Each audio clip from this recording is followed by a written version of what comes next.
نبی پاک صلی اللہ علیہ وآلہ وسلم بچپن سے ہی بڑے حسین تھے۔ بچپن سے ہی آپ کا اخلاق بہت اعلیٰ تھا، کردار بہت عمدہ تھا۔ جب ہمارے نبی پاک صلی اللہ علیہ وآلہ وسلم کی عمر مبارک 25 سال ہوئی تو اس وقت حضور صلی اللہ علیہ وآلہ وسلم کے چچا نے کہا، جناب ابو طالب نے، کہ آپ تجارت کے لیے جائیں۔ تو اس وقت مکہ میں حضرت خدیجہ الکبریٰ سلام اللہ علیہا آپ کا تجارتی قافلہ تیار ہو رہا تھا۔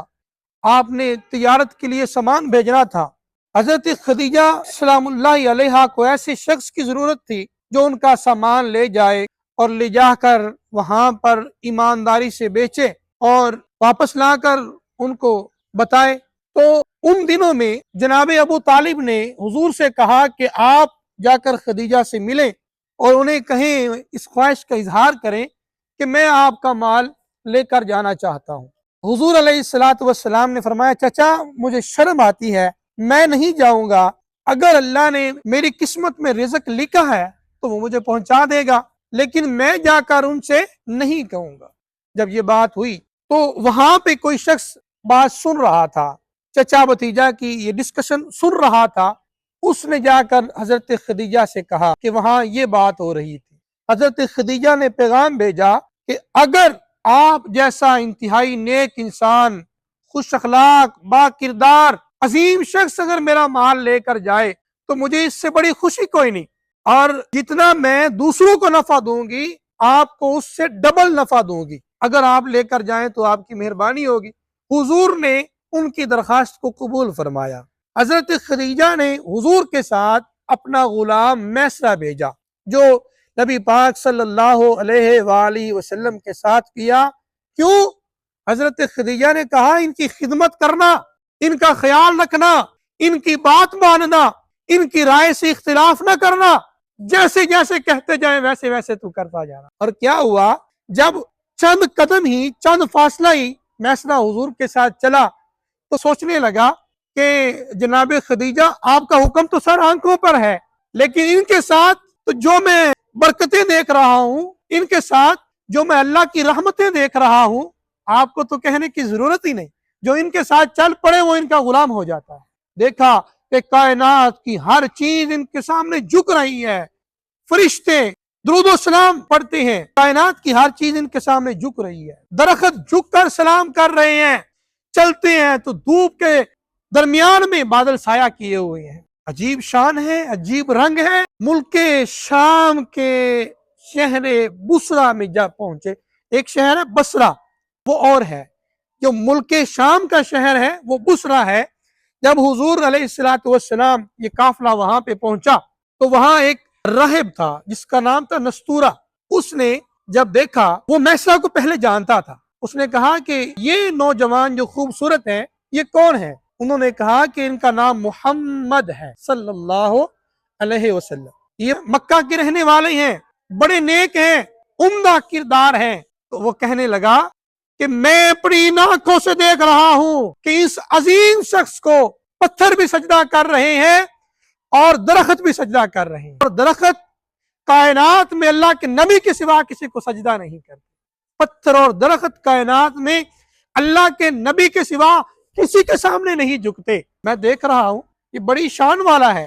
پھر وہ حضور کے قریب گیا، حضور علیہ السلام کے سر اقدس کو بوسہ دیا، حضور کے قدمین شریفین میں گر کر حضور کے قدمین شریفین کو بوسہ دیا اور کہنے لگا، میں گواہی دیتا ہوں آپ اللہ کے رسول ہیں، میں گواہی دیتا ہوں آپ اللہ کے نبی ہیں، آپ رحمت للعالمین ہیں، آپ کی شانیں، آپ کا مرتبہ بہت بلند ہے، میں اس بات کی گواہی دیتا ہوں۔ نبی علیہ السلام کی یہ شان بھی دیکھی۔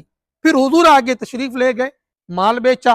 جب مال بیچا تو وہاں پہ لوگ قسمیں اٹھا اٹھا کر کہہ رہے تھے، فلاں بت کی قسم یہ مال ایسے میں بیچ رہا ہوں، فلاں بت کی قسم میں اتنا نفع لے رہا ہوں، فلاں بت کی قسم۔ ایک شخص حضور کے پاس آیا، اس نے کہا کہ یہ مال کتنے کا ہے؟ حضور نے فرمایا اتنے کا ہے۔ اس نے کہا آپ قسم دیتے ہیں فلاں فلاں بت کی؟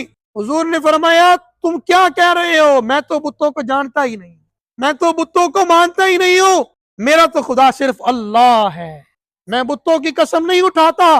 جب حضور علیہ الصلوۃ والسلام نے یہ بات ارشاد فرمائی تو وہ کہنے لگا بس اب میں مان گیا ہوں، میرا دل مطمئن ہو گیا ہے، بس اب میں مان گیا ہوں، میرا دل مطمئن ہو گیا ہے، آپ سچے ہیں۔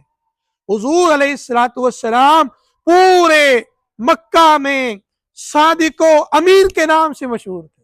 حضور علیہ الصلوۃ والسلام کی یہ شان ہے۔ اور پھر اتنا نفع ہوا کہ سیدہ خدیجہ الکبریٰ رضی اللہ تعالی عنہا کو ساری زندگی اتنا نفع نہیں ہوا تھا جتنا حضور لے کر آئے۔ یہ بھی حضور علیہ الصلوۃ والسلام کی وہ شان تھی، حضور کے کردار کی وجہ سے، حضور کے اخلاق کی وجہ سے، اور حضور نبی علیہ الصلوۃ والسلام کی خلوص کی وجہ سے، جو اللہ پر یقین تھا، جو اعتماد تھا، جو ملنا ہے سچ میں ملتا ہے، جو ملنا ہے سیدھی بات کر کے ملنا ہے، جھوٹ بول کر دھوکہ دے کر کچھ نہیں ملے گا۔ واپس تشریف لا رہے ہیں حضور علیہ الصلوۃ والسلام۔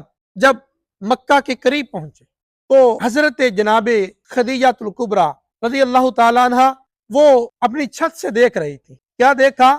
اب میسرہ نے تو یہ دیکھا نا کہ بادل سایہ کیے ہوئے ہیں، حضرت خدیجہ نے دیکھا کہ حضور علیہ الصلوۃ والسلام پر فرشتے سایہ کیے ہوئے ہیں۔ کیسے پتا چلا؟ فرشتوں کو کیسے دیکھ لیا؟